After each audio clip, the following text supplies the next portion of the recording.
Sur Perfect TV, l'heure est venue.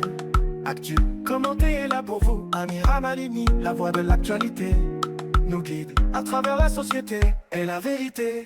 Actu, commenté, l'émission qui éclaire. Bonjour à toutes et à tous, bienvenue dans Actu Commenté, cette émission où chaque voix compte. Ici, nous partageons vos commentaires sur des sujets qui vous intéressent. Et aujourd'hui, nous allons aborder la question de l'éducation, l'éducation et les droits des jeunes filles à l'école, la situation des élèves enceintes dans les établissements scolaires. Il y a tout un débat autour de la décision du ministère de l'enseignement primaire et secondaire. On va donc partager les commentaires des uns et des autres. Il y a aussi les dessous d'une bataille autour du deal USA et RDC. Il faut savoir que le président de la République, Félix Tshisekedi, a récupéré les cartes minières via Dan Gertler. Il les a jouées à Washington et l'accord avec Trump repose donc sur ces cartes. Et nous allons commenter sur ça parce que depuis un certain temps, le nom de Dan Gertler a refait surface. Et il y a aussi ce complot d'assassinat sur la personne du président de la République, Félix Tshisekedi. Là, nous allons partager avec vous les révélations de Augustin Kabouya, qui est député national, mais aussi secrétaire général du parti présidentiel. Mais avant tout, le point sur l'actualité. Disparition d'un gouverneur République démocratique du Congo. Les autorités congolaises recherchent depuis quelques jours Jacques Kiabula Katoué, le gouverneur du Haut-Katanga, qui n'a pas répondu à une convocation. Depuis le 10 juillet, le gouverneur du Haut-Katanga est introuvable, même si une partie de ses proches affirme qu'il se trouve bel et bien à Lubumbashi. Et cette disparition suscite autant d'inquiétudes que des spéculations. Et il faut savoir aussi que le gouverneur Jacques Kiabula a été suspendu de ses fonctions. C'est le vice-gouverneur du Haut-Katanga, Martin Kazembe, qui a été officiellement notifié pour assurer l'intérim du gouverneur. Choléra à Kinshasa, la zone de santé du Kankokolo enregistre déjà 320 cas en 3 semaines, plus de 321 cas de choléra enregistrés en 3 semaines à l'unité de traitement de choléra de la zone de santé du Kankokolo dans la ville-province de Kinshasa, et les malades sont pris en charge gratuitement grâce à l'appui de l'ONG internationale Médecins sans frontières, MSF en sigle. Crise humanitaire à Fizi, les déplacés des hauts plateaux vivent dans des conditions alarmantes. La situation humanitaire dans le haut et moyen plateau du territoire de Fizi, dans la province du sud Kivu, demeure très critique et suscite une inquiétude croissante avec des conditions précaires des déplacés fuyant les violences, a rapporté l'administrateur de ce territoire. Et les génies congolais sont appelés à déposer leur projet au ministère de la Recherche scientifique. Le ministre Gilbert Kabanda les a appelés à venir inscrire leurs idées ou projets d'innovation au forum du génie scientifique, dont les travaux de réception de projets sont ouverts depuis lundi 14 juillet. En réaction, ailleurs, le ministère collabore avec les universités pour créer et financer des centres de recherche innovants qui travaillent main dans la main avec les entreprises privées, avec comme objectif booster l'innovation et stimuler la croissance économique.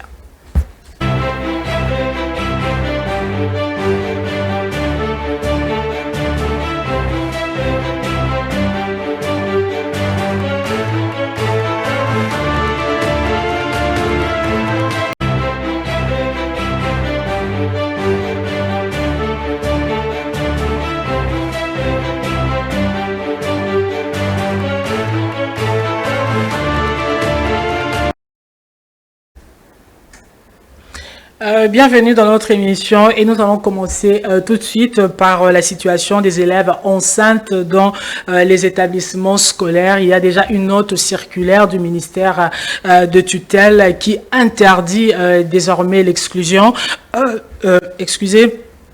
de filles enceintes dans les écoles, et il y a déjà beaucoup de réactions. L'Église catholique avait réagi négativement. Pour l'Église catholique, il n'est pas question d'autoriser les élèves qui sont, donc les filles qui sont enceintes, de rester à l'école. Il a fait savoir au travers une communication. Nous allons tout à l'heure, nous allons aussi balancer cette lettre. Il y a aussi les réactions du côté de la population, les réactions de ceux qui approuve, et plusieurs intervenants estiment qu'un enfant, qu'une fille qui se fait, qui est grosse, doit être soutenue et non exclue, donc parce que ils considèrent cela comme une erreur temporaire qui nécessite un accompagnement. Il y a aussi des voix qui s'élèvent pour défendre le droit à l'éducation des filles enceintes, soulignant que malgré les erreurs, elles méritent une seconde chance. Donc il y a déjà cette seconde chance.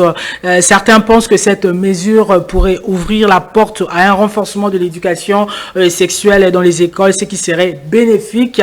Il est souligné que les filles enceintes peuvent aussi réintégrer le système scolaire après la naissance, ce qui montre une volonté d'inclusion, et de nombreux intervenants insistent sur la nécessité d'encadrer les jeunes filles à travers des programmes de sensibilisation et de soutien. Et certains commentateurs notent qu'il est important de distinguer les filles enceintes des filles mères, soulignant que les préoccupations d'une femme enceinte peuvent affecter sa capacité à suivre les cours. Des intervenants aussi soulignent que dans certaines situations, il est peut-être bénéfique pour les filles enceintes de prendre une année blanche pour leur bien-être et celui des autres. Nous allons aussi partager avec vous. D'abord, nous commençons avant de prendre différentes réactions.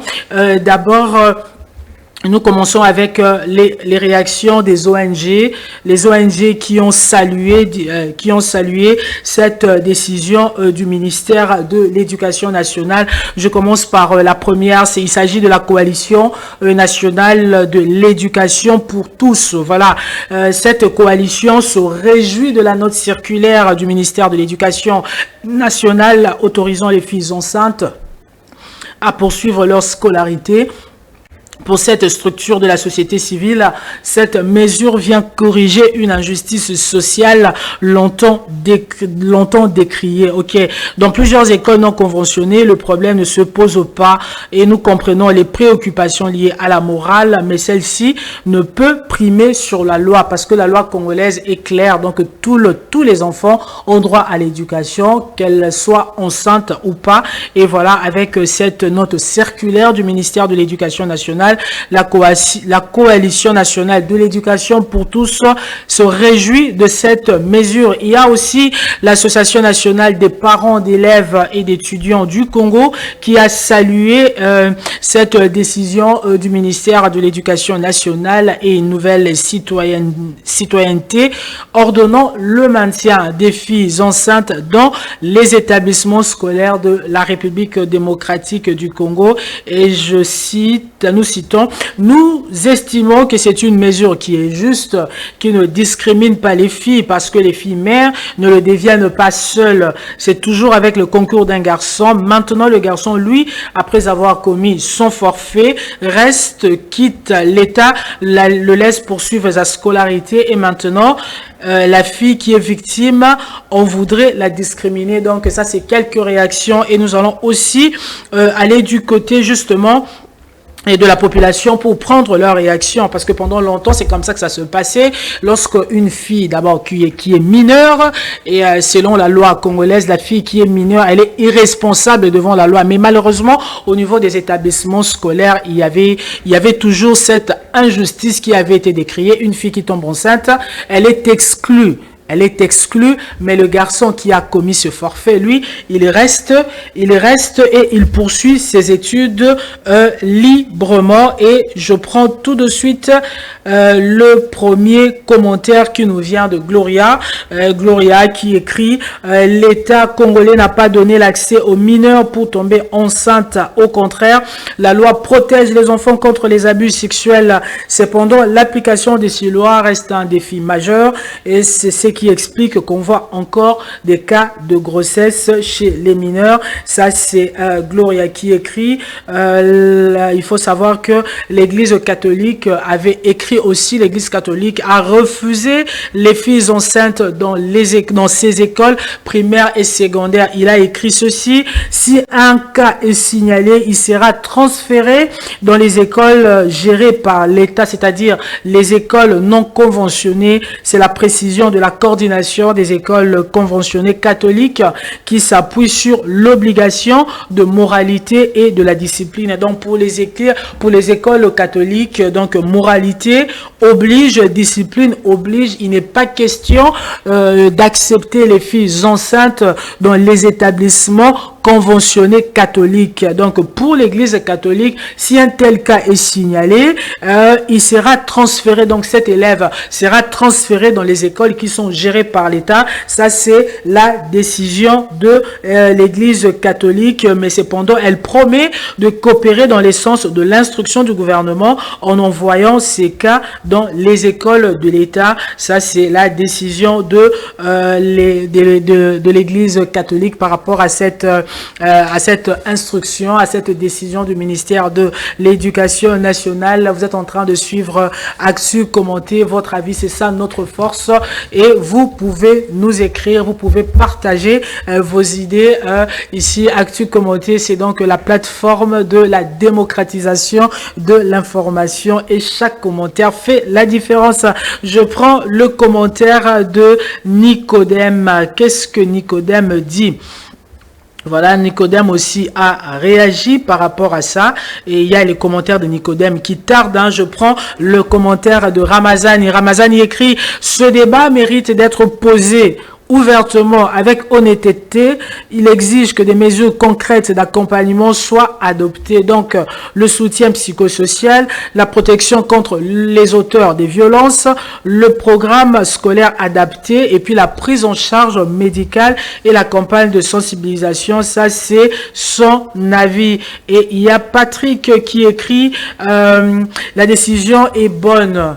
Donc, elle encourage les jeunes filles à continuer à croire à elles-mêmes et à leurs capacités, car jadis marginalisées dans la société. Nous en avons plusieurs cas dans des zones en conflit de guerre. Maintenant, il va falloir encadrer la jeunesse par des sensibilisations sur la sexualité et puis des campagnes d'encadrement des jeunes filles et jeunes garçons. C'est Patrick c'est Patrick en fait qui salue la décision du ministère, parce que selon Patrick, généralement les filles qui tombent enceintes, donc des mineurs, étaient marginalisées au sein de la société. Au lieu de les encadrer, elles étaient plutôt victimes de rejet, et cette décision est salutaire. Et Ngonga qui écrit: à l'école, le professeur nous demandait de nous tenir debout lorsqu'on somnolait. Est-ce qu'une fille enceinte doit-elle déroger à cela? Et que se passe-t-il à cause de ses hormones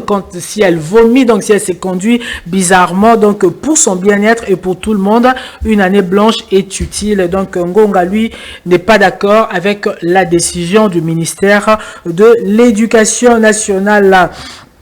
Voilà, je continue. Gédéon qui écrit: la décision ne parle pas des filles mères, mais spécifiquement des filles enceintes.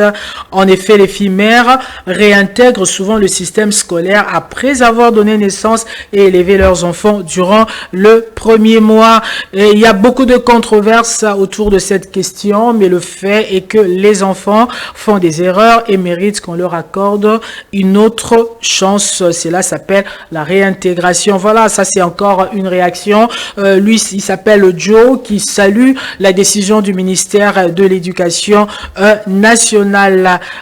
Cynthia qui écrit: arrêtons avec l'excuse.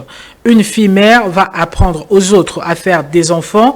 On a toutes déjà étudié avec une fille mère et pourtant on n'est pas tombé enceinte. Voilà, l'éducation commence à la maison pas dans la cour de récré, c'est aux parents d'inculquer des valeurs à l'école et à l'école plutôt de les renforcer. Voilà. Alors au lieu d'exclure, commencez par bien éduquer vos enfants. Ça, c'est une femme, c'est Cynthia qui réagit. Et je prends la réaction de Vital aussi.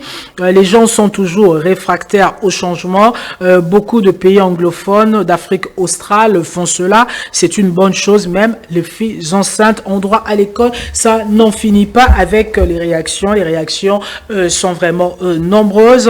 Mais nombreux saluent quand même cette décision. Mais pour d'autres, il faudrait en fait, cette décision du ministère de l'Éducation nationale doit être accompagnée justement, doit être accompagnée des mesures d'encadrement. Voilà.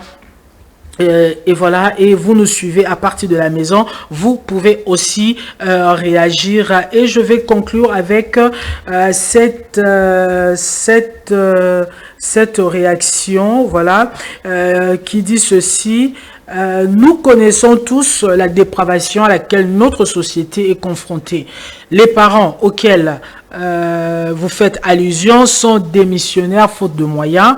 L'école doit demeurer le dernier rempart pour sauver cette jeunesse en perdition. On a aussi tous étudié avec des indisciplinés et cela a eu des répercussions sur nous. Et voilà, celui-ci est contre la décision du ministère de l'Éducation nationale. Donc il dit, je m'oppose à la banalisation de la grossesse précoce en milieu scolaire. L'école doit tout faire pour protéger sans devenir un espace d'intoxication morale. La justice sanctionne les auteurs. L'école, elle, éduque sans encourir l'imprudence. Voilà. Désolé, ça sera un encouragement des grossesses précoces et indésirables. C'est son avis et ça n'en finit pas. Mais nous sommes obligés de passer quand même à un autre sujet et nous allons du côté de la régie. Bon, avant de demander cet élément, vous devez savoir que le général Chiwewe avait été interpellé. Bon, d'autres parlent de l'arrestation, mais c'est plutôt une interpellation. Hein. Il a été interpellé et il y a plusieurs rumeurs, mais le secrétaire général qui est aussi député national, Augustin Kabouya, secrétaire général du parti présidentiel, a fait des révélations et nous allons le suivre et puis nous allons revenir pour quelques commentaires et critiques. Jour Bazako interpellé ancien chef d'état-major. Namoni batu botala bakomi kokanga ba généraux ya communauté moko boy toyoka na malamu. Tango président Tshisekedi azako élevé ba généraux wana abandaki komatsa bango ba grade au nom de leur communauté. Mais discours wana euti wapi? Discours wana euti wapi? C'est-à-dire yo ovandi toyoka na nanu. Puisque bazomo na gravité alikambo wana te. Ovandi boye o réfléchir na entourage na yo comment est-ce que okoboma mutu un père de famille, un grand-père, la première institution de la République, au nom de ta communauté. Ovandi boye, mutu amatisio bapete ndenge nyonso. Amatio bapete ndenge nyonso, sikol, au nom de ta communauté, batuno likambute, ceux qui ont bando kanisele mabe. Wana eza komona batuneti baumbu na bino. C'est ça. Hein? C'est ça. Comment expliquer batuo baza sérieux? Boyebi mutu mabe asali. Awangani na yete. Boza kolanda nga malamu. C'est-à-dire yo ovandi olobi naza kobomaye. Ata soso pona kobomaye batu ba réfléchissa quand même. Très bien, c'est ça. Mais mutoyo yo olobi obomaye. Et biso nyonso batu toza sima mutu wana. Siko biso place na biso ezali wapi? Babete la bino maboko. Et puis nayoki boyebi ezo salanga pasi. Et oui, vous venez de suivre le secrétaire général du parti présidentiel, Augustin Kabouya.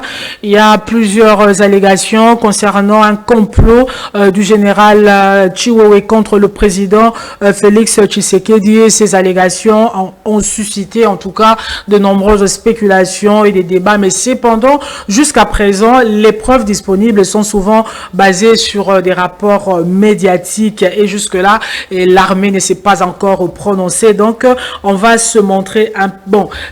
Augustin Kabouya, lui, il a des immunités, il appartient à la famille politique du chef de l'État. Donc, il vient, vous l'avez déjà suivi, mais concernant d'autres commentaires, ne nous tenez pas rigueur, ce sera vraiment sous réserve. On attend les révélations de l'armée, on attend la décision de l'armée à ce sujet, mais nous allons quand même partager avec vous ce commentaire. Voilà. Certains responsables gouvernementaux ont publiquement accusé Chiwewe de vouloir déstabiliser le gouvernement. Cependant, ces déclarations peuvent être motivées par des rivalités politiques. Et ça aussi, il faut le savoir, mais ce n'est pas le cas avec Augustin Kabouya. S'il le dit, peut-être qu'il dispose des preuves, parce que en croire Augustin Kabouya, lorsque le général Chiwewe a été interpellé, il a été questionné sur ce complot d'assassinat du président de la République Félix Tshisekedi. Il a tout de suite accepté. Et Christian Chiwewe, qui est-il? Il faut savoir aussi, il faut aussi noter quand même qu'il a connu une ascension assez rapide au sein de l'armée. Et il y a encore une année, donc de 2022 à 2024, il était chef d'état-major et ensuite il était conseiller militaire de Félix Tshisekedi. Et avant d'être commandant des forces armées, donc avant d'occuper les postes de chef d'état-major de l'armée congolaise, il était commandant de la garde républicaine, donc responsable de la sécurité du chef de l'État et d'autres installations stratégiques de sécurité. Et lui, il avait remplacé le général Célestin Mbala. Donc, on se réserve vraiment pour balancer des commentaires, mais malgré qu'il y en a, il y a des commentaires, mais pour l'instant, on va vraiment se limiter. Ceux qui nous ont envoyé leurs commentaires, ne nous tenez pas rigueur. On va se limiter à la déclaration de Augustin Kabouya. Augustin Kabouya, qui est secrétaire général du parti présidentiel, donc UDPS, et aussi député national. Et on va passer à un autre sujet, les dessous de cartes d'une bataille autour du deal États-Unis-RDC. Depuis quelques temps, ça sur la toile, il y a le nom de Dan Gertler qui refait surface.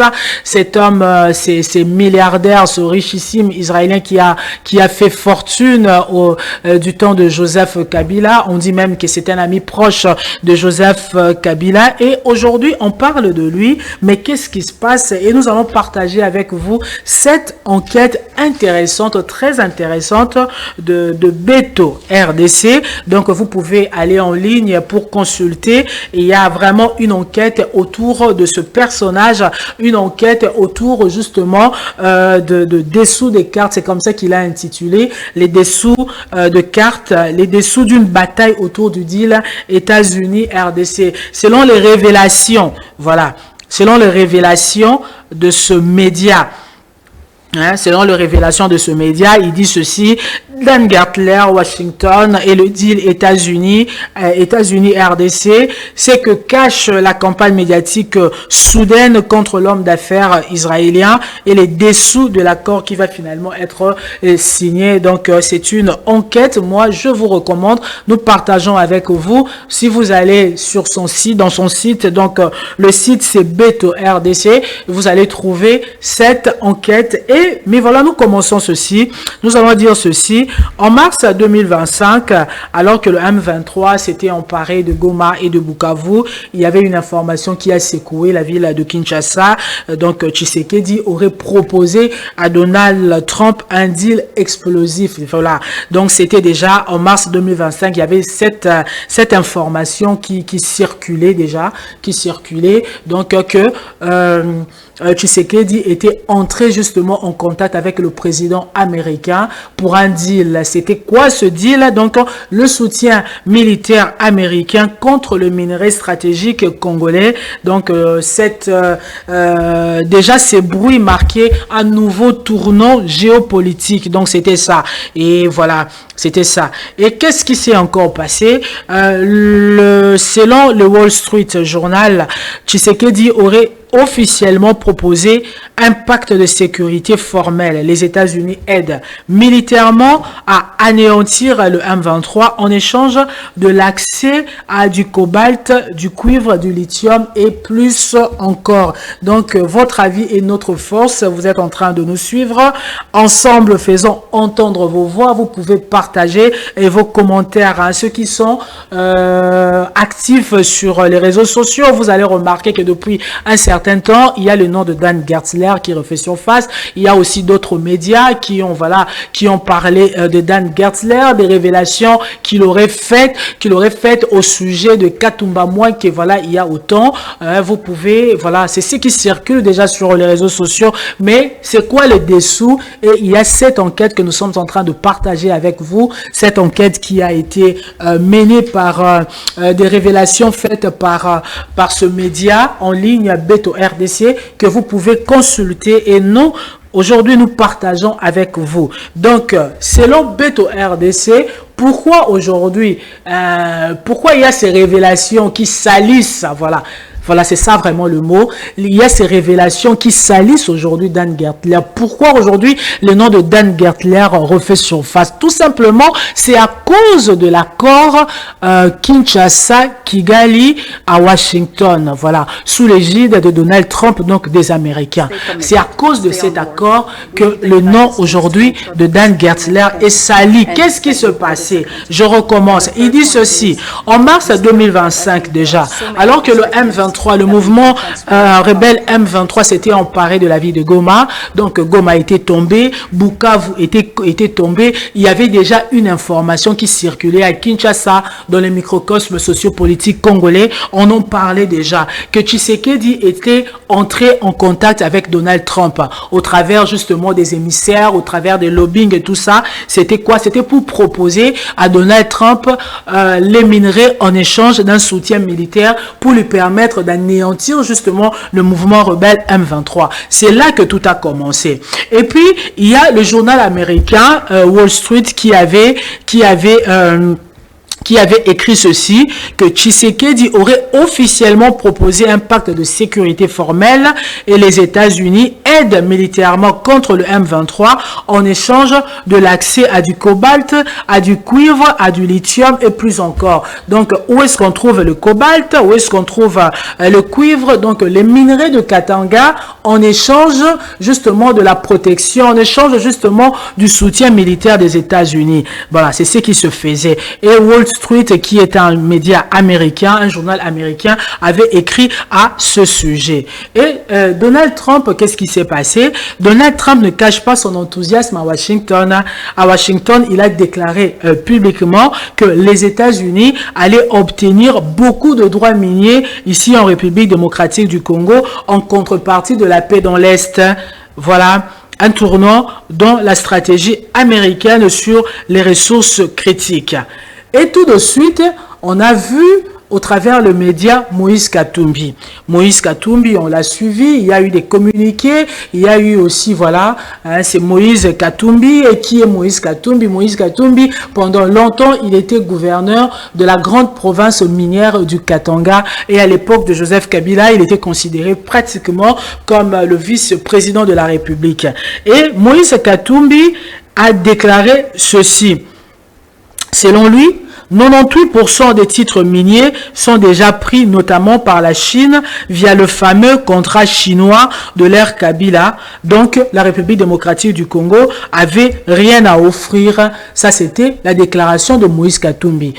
Lorsque déjà le bruit circulait que le président Félix Tshisekedi est en contact avec Donald Trump parce qu'il veut le soutien américain, il sollicite le soutien américain en contrepartie de nos minerais. Il y a eu cette déclaration déclarations de Moïse Katumbi. Moïse Katumbi a parlé, Moïse Katumbi a fait comprendre aux gens que 98% des titres miniers étaient déjà pris par la Chine au travers le contrat chinois que Joseph Kabila avait signé. Ok, et là on continue. Or que Tshisekedi avait déjà préparé son coup. Depuis 2022, Tshisekedi négocie avec Dan Gertzler. Dan Gertzler, qui est l'homme d'affaires israélien et ex-proche de Joseph Kabila, pour récupérer des actifs miniers et pétroliers d'une valeur de plus de 2 milliards de dollars américains. Donc, avant que Félix Tshisekedi ne contacte la Maison Blanche, donc le gouvernement américain, Félix Tshisekedi a été déjà en train de négocier avec Dan Gertzler, l'homme que vous voyez là au travers vos écrans. C'est un Israélien plutôt. Il était proche aussi de l'ancien président Joseph Kabila, et plusieurs fois il y a eu des dénonciations à son sujet, hein, et on l'a accusé d'avoir acquis justement les carrés miniers au travers des négociations opaques. Ça, c'est l'homme d'affaires israélien. Donc avant d'entrer en contact avec le gouvernement américain, Félix Tshisekedi était en train de négocier déjà avec Dan Gertzler.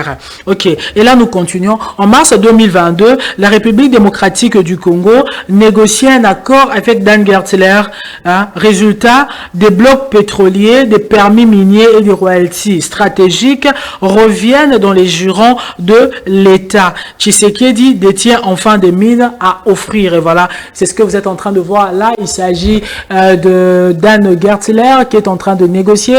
Il y a la dame qui est Madame Rose qui était ministre de la Justice. Voilà. Donc déjà à l'époque, il y a eu des négociations. Il y a eu aussi des dénonciations, mais aujourd'hui, nous n'allons pas revenir sur les dénonciations des ONG qui étaient écœurées pratiquement parce que Dan Gertzler est sous sanction américaine. Voilà. Et nous continuons. Ce trésor minier récupéré auprès de Dan Gertzler devient donc la clé de l'accord RDC-États-Unis. Les États-Unis peuvent enfin négocier sur du concret. Kinshasa dispose donc des leviers stratégiques pour négocier, et la paix à l'Est devient une pièce du puzzle. Le 27 juin 2025, à Washington, signature historique d'un accord de paix entre la RDC et le Rwanda. En coulisses, c'est aussi un méga deal économique. Trump impose que des accords miniers soient signés en parallèle. Les mines récupérées sur Gertzler deviennent la base de ces accords. En retour, les Américains promettent investissement, soutien militaire et industrialisation locale des ressources, une reconquête du Congo minier par la voie diplomatique. Donc, voilà. Mais l'ombre de Dan Gertzler plane, il est toujours sous sanction États-Unis, sous sanction des Américains depuis 2017. Pour finaliser l'accord, il faut qu'il puisse céder légalement ces derniers actifs à l'État, à l'État congolais. Washington prépare donc un compromis depuis plusieurs mois.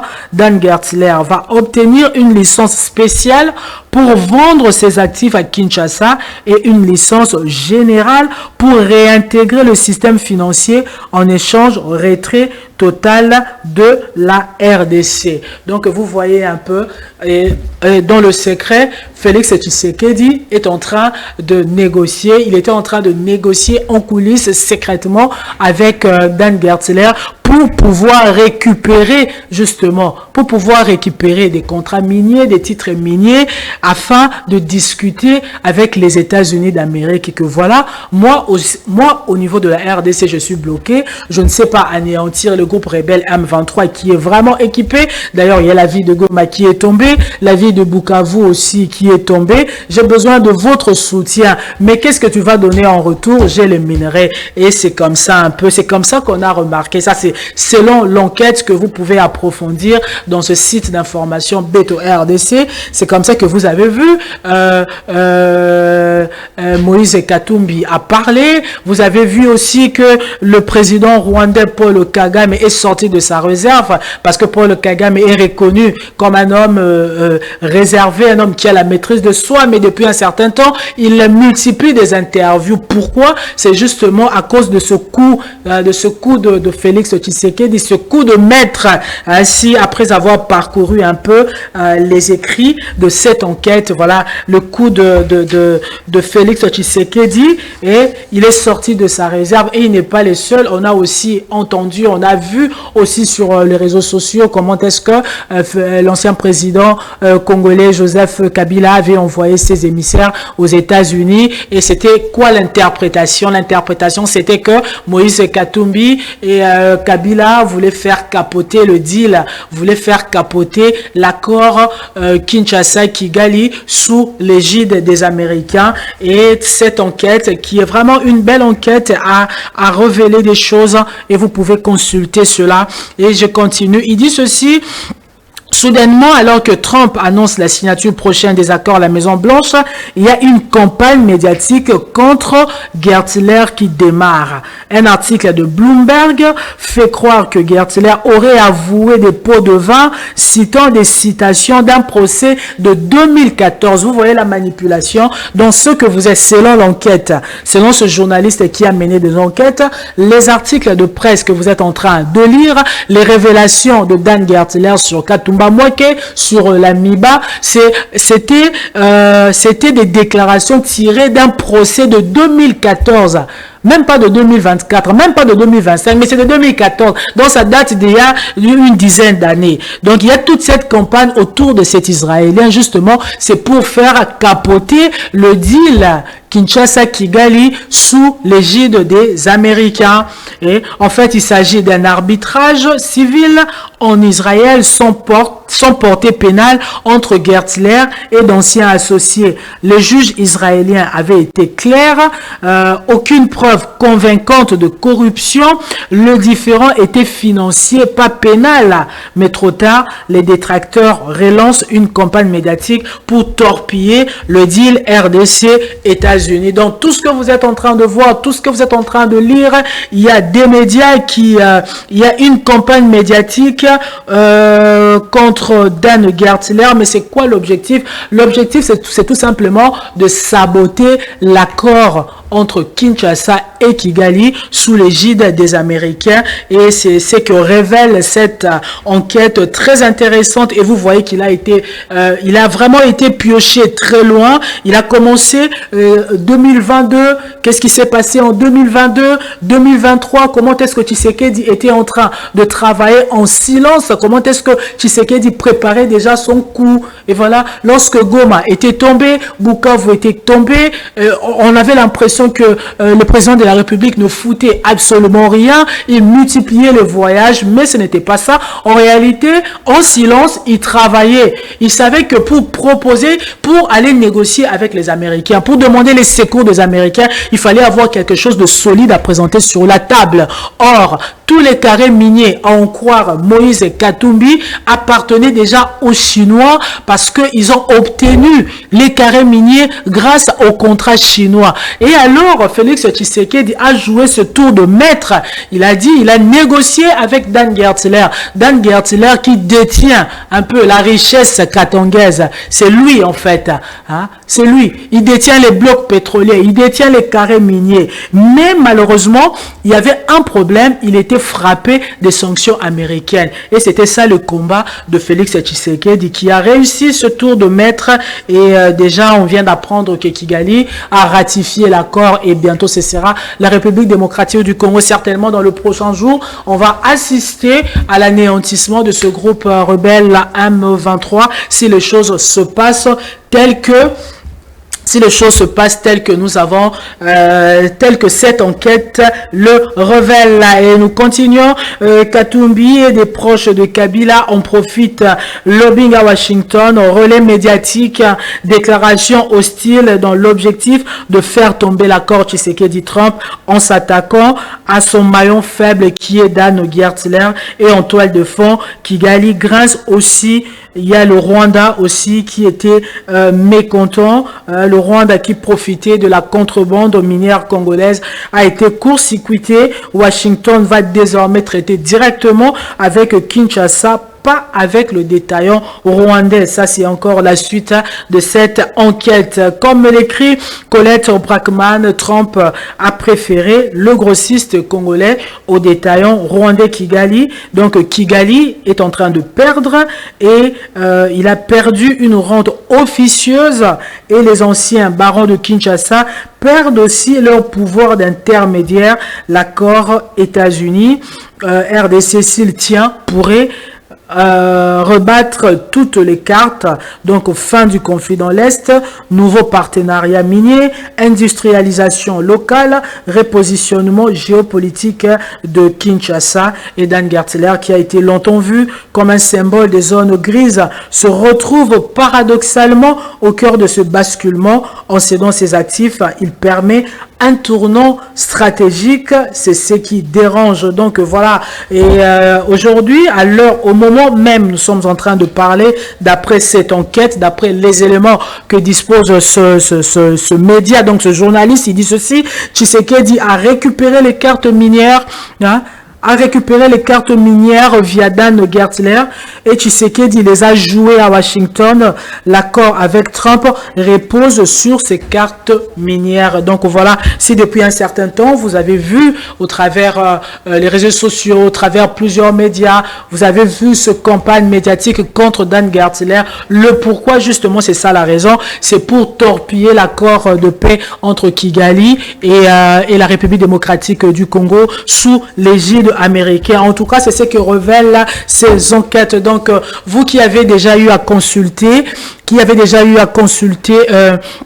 l'article d'abord de Bloomberg, c'était en anglais, donc vous pouvez aussi réagir. Vous qui avez déjà lu aussi cette enquête sur le site d'information Beto RDC, vous pouvez aussi réagir. Et comme vous aussi qui venez à peine de prendre connaissance des dessous d'une bataille autour du deal États-Unis RDC, vous pouvez réagir parce que de nombreux Congolais ne comprenaient pas pourquoi aujourd'hui on a l'impression que Katumbi est mal à l'aise, que l'ancien président de la République, Joseph Kabila, bien qu'il ne le dit pas, mais ses émissaires, sa famille politique quand même est mal à l'aise. Pourquoi il y a toutes ces déclarations hostiles autour de l'accord minier, de l'accord Kinshasa-Kigali sous l'égide américaine? Voilà, c'est ça la raison. Ça, c'est en tout cas d'après cette enquête. Donc, vous avez suivi Actu Commenté, cette émission qui partage vos commentaires, sur les sujets qui vous intéressent. Et voilà, parce que votre avis, c'est ça notre force. Nous avons parlé aujourd'hui de l'interdiction d'exclure les filles enceintes des établissements scolaires. Et à ce sujet, les ONG locales ont salué cette décision. Mais pour l'Église catholique, c'est hors de question. L'Église catholique maintient sa position. Donc, les écoles conventionnées catholiques, il n'est pas question de recevoir les filles enceintes. Elles seront exclues et elles seront dirigées justement vers les écoles gérées par l'État. Vous avez aussi suivi la déclaration du député national et secrétaire général du parti, président du parti au pouvoir, Augustin Kabouya, sur le complot justement autour de l'assassinat du président de la République, Félix Tshisekedi. Et là, nous n'avons pas partagé les commentaires parce que jusque-là, l'armée ne s'est pas encore prononcée. Jusque-là, voilà, il ne s'est pas encore prononcé. Donc, on a gardé un peu les commentaires au frais et voilà. Et puis, il y a eu cette enquête autour des batailles, autour de la campagne médiatique contre Dan Gertler. Le pourquoi tout simplement, c'est parce qu'il y a certains acteurs politiques qui veulent torpiller cet accord RDC Kinshasa, RDC plutôt Rwanda, sous l'égide américain. Voilà, et c'est tout pour aujourd'hui. Merci de nous avoir suivis. C'est la fin de votre émission Actu Commenté et nous allons nous revoir prochainement pour un nouvel épisode avec des nouveaux sujets de votre émission Actu Commenté. D'ici là, restez fidèles, restez branchés à votre chaîne de télévision.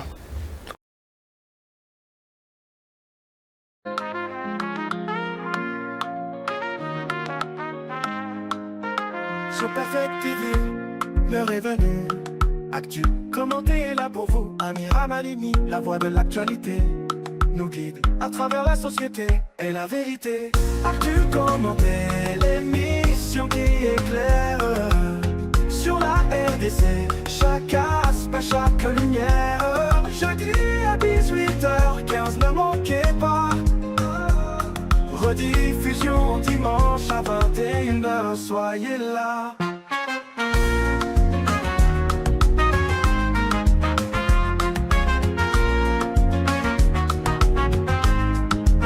Économie, politique, environnement.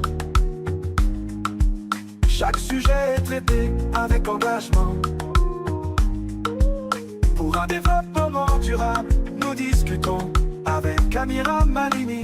Les questions se posent, les réponses se font.